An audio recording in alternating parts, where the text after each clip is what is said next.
Where do we go from here? Where do Spurs go from here? We have just lost 4-1 to Arsenal, obviously, yesterday. Um, this isn't going to be like an emotional kind of rant or anything like that. I'm going to talk about where Spurs get their wins from, how they get their wins, how they secure safety in the Premier League, tactically, player wise, etc., etc. But first, before I do that, I'm going to explore kind of what went wrong a little bit against Arsenal with Tudor's first game. And then we're going to talk about some next steps about how we really start to push on now because it's getting desperate at this point. Before I jump into that, please do make sure you're subscribed. Comment down below what you want to see next. Lots of content coming. Like the video as well and all that good stuff. But let's get into it. So these were the sort of lineups and shapes that both Spurs and Arsenal had yesterday. I really do think Igor Tudor wanted to play aggressively yesterday, and we saw it at times. He was man to man for a lot of that first half. So we had Spence and Gray going high on their fullbacks. We had Moani and Simmons being ready to press the centre backs. Gallagher jumping on Rice, Sarr jumping on Zubimendi, Basuma following Eze, Pellegrini, Trossard, Dragusin, Gyökeres, and Van der Ven, Saka.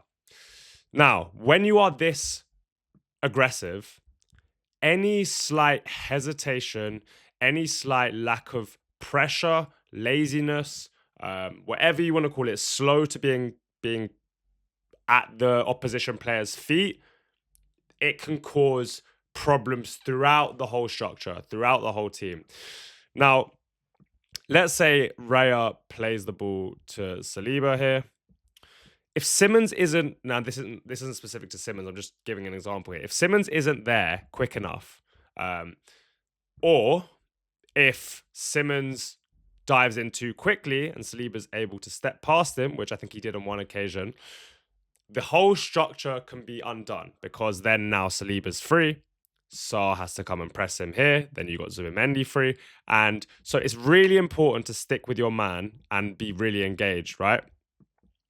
Like I said, if Simmons is slow, again, just using Simmons as an example, Saliba has time to pick his pass. Then you've got 1v1s all over the pitch. And if Saliba can play Saka 1v1, we know Saka's good 1v1. This is a situation you don't want. So you can't allow players to have time on the ball. The whole point of being man-to-man is that you're aggressive and you're really not allowing them to do exactly what they want to do. I really wanted us to play like this, but it requires buy-in. And I think maybe I underestimated the fact that these players are still in the mentality of Thomas Frank, still in this kind of cautious mentality as well, which maybe isn't Thomas Frank's fault. Maybe it's a player kind of mentality thing. But that was the issue because every time we were aggressive, we were just that yard off. We were that yard too late.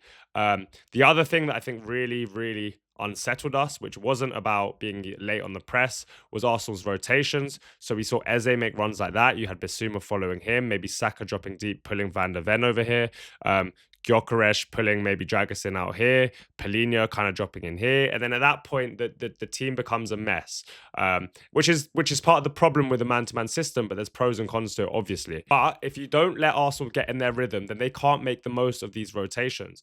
Now the press just wasn't good enough. It wasn't aggressive enough. It wasn't intense enough. And I know we're down to a depleted squad, so that is also an issue. But a major issue as well was even at times when we wanted to go man-to-man, the back line were just sitting deep. And then we're caught in this really weird situation where some players are going man-to-man, some players are being aggressive, and the back line is being passive. And then there's these huge gaps all over the pitch that Arsenal can operate in and just play exactly how they wanted to. It was really messy. So at times we looked into this really cautious back line, and Van der Ven, I think, should be, to be honest, a bit ashamed of himself yesterday. No, I thought his performance on the ball was bad. I thought he was super passive on the ball. You are, out this back line, really and truly, barring Dragusin, the only one who's actually playing in their position, and you're a senior player, and you think you're too good for this level, which you probably are. Go and show it. On the ball, you were so passive. He was giving Spence these kind of hospital passes. Now, Spence was making them look worse than what they were because he kept turning his back like this and trying to protect the ball rather than opening it on an open body so that he can play forward.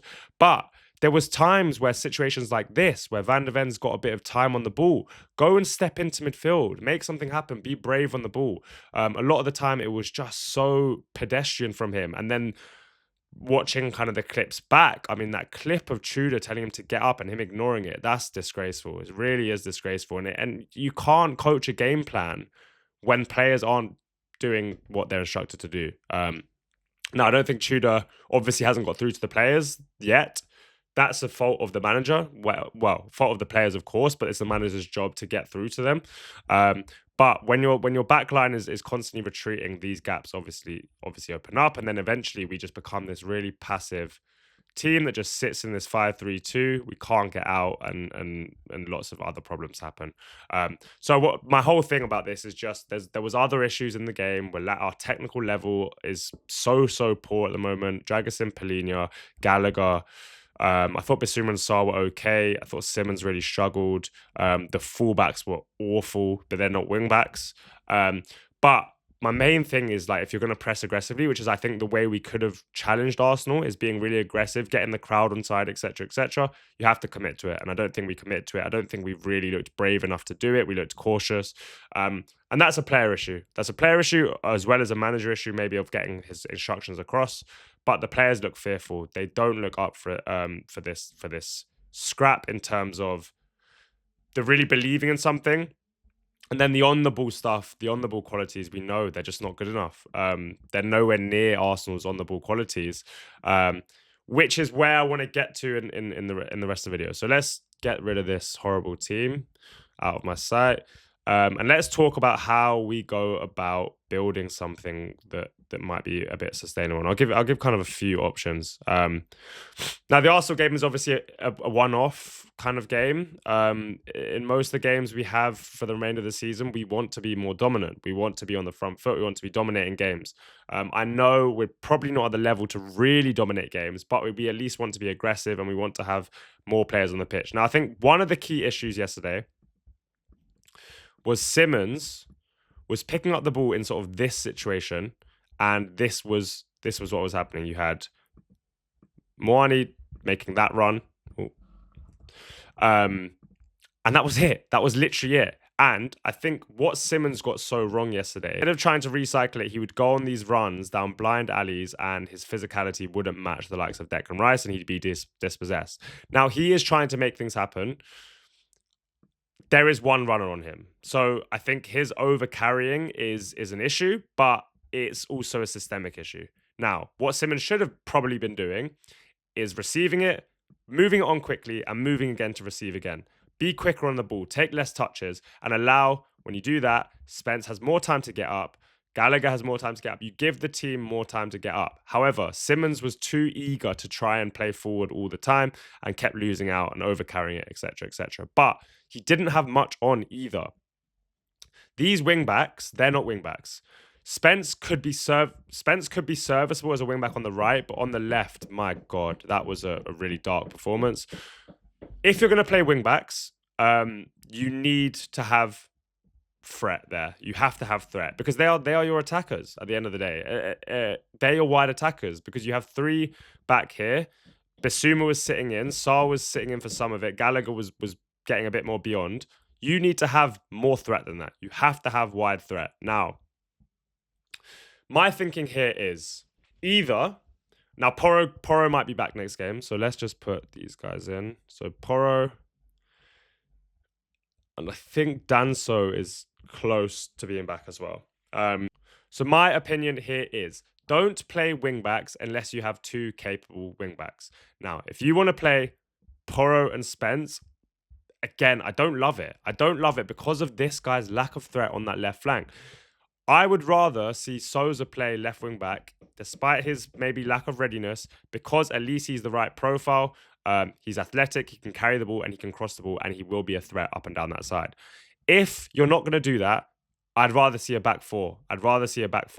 Now, back three, back four doesn't really matter. You can still get your ideas across with a different shape. I also think that the wide centre-backs at the moment, especially Palhinha, aren't of the level that we need to be those advanced centre-backs to progress the ball. As we've all seen, a lot of Tudor's system is about these wide centre-backs being key progressors, being able to step into midfield, being able to overlap at times, being able to underlap at times. That is not ever going to be Paulinho. It's just not. Romero, that role for Romero excites me. I think he'd be perfect at that. I think he'd be incredible at that. But obviously, he's suspended right now. Van der Ven, that role should suit him well as well. But he didn't look like he wanted to bother doing that yesterday. So if you are going to do that while Romero is out, because I also don't think Danso's that type of player. The way I would do this is I'd have Dragusin should never start a game for Spurs again. I genuinely I feel for the guy. I really like, he comes across as a likable guy. I just really don't think he's of the level, and it's detrimental. He made Gyökeres look good, and Gyökeres is terrible. A really, really poor footballer. Dragusin out. Danso being someone who is decent on the ball, but very strong aerially, can cover space as well. I think this centre-back role suits Danso. I want to see Janai Byfield play this until Romero's back. If you really believe in your system and you really want to play this back three, you really, really do, get someone who's capable of doing what you're demanding of this wide profile. Byfield is perfect at it. He's so good on the ball. His carrying ability is great. He's strong. He's physical. He can defend wide channels. He's played at fullback. He's played across the back line. He's good passing. He's good carrying. He'll break lines, but he's also aggressive. He wants to play high up. This suits exactly what he's trying to do.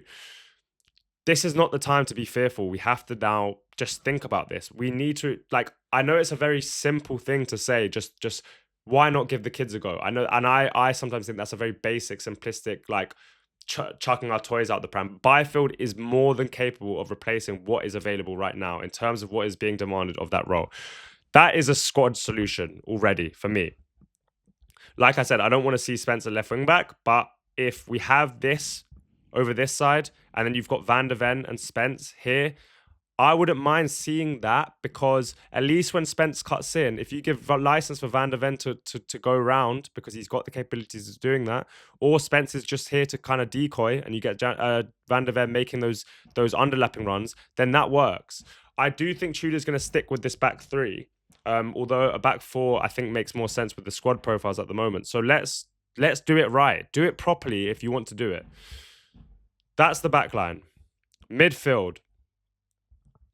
There is no point for me in having these three in one midfield. And I know it was Arsenal, so that might have been like a one-game thing where we're trying to have energy and athleticism in field.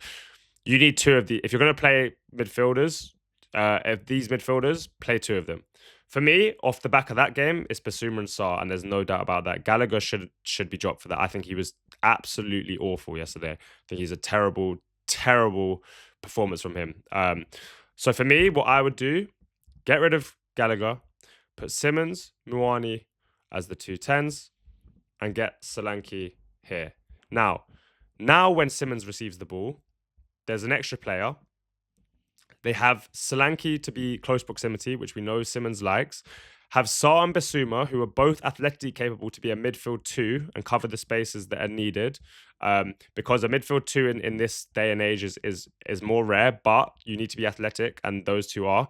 I thought Sarr was actually probably our best player in the second half yesterday, along with maybe Muani. And I really like the dynamic between Solanke and Muani in terms of Solanke dropping deep and Muani being vertical and stretching teams.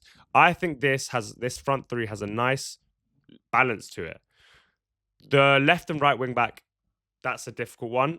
Porro, again, crossing ability for sure. What I really like about this as well is Muani's runs in behind in the channels and Porro being able to play him in. I would also have Sarr on the right and have Basuma on the left, being able to kind of carry it through pressure, get close to Simmons and play with Simmons, two technical footballers that like ball to feet. Whereas this side can be a bit more open spaces. Sarr kind of filling in these roles that the Muani leaves. Maybe Muani runs out the channels. Sarr can make that dart in, and then you allow Porro to step into midfield where possible. And then here you have a bit more vertical wide threat from Spence, although it's not ideal. I'd still probably play Sousa the way Spencer's playing. But that, for me, is a much more balanced way of playing this system. He said in his first press conference, I'm going to look at the squad and I'm going to build a team around what is available. He didn't do that yesterday. Now he has to do it. If you want to play your back three system, your system, make sure you do it with the right players. You have to do it with the right players. Otherwise, go and fit around. If you want to play all the senior guys, the guys that have 100 appearances under their belt, whatever, play a system that suits them. Don't do square pegs, round holes, because I hate that. I hate that so much. Yeah, that's the way I would build it. That makes a lot more sense to me. Let's see what we face with Fulham. But I think that's the way to go. I don't want to see Dragusin. I don't want to see Polina.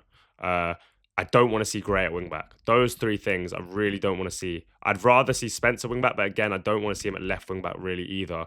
But we're down to our bare bones, which I've obviously got to accept.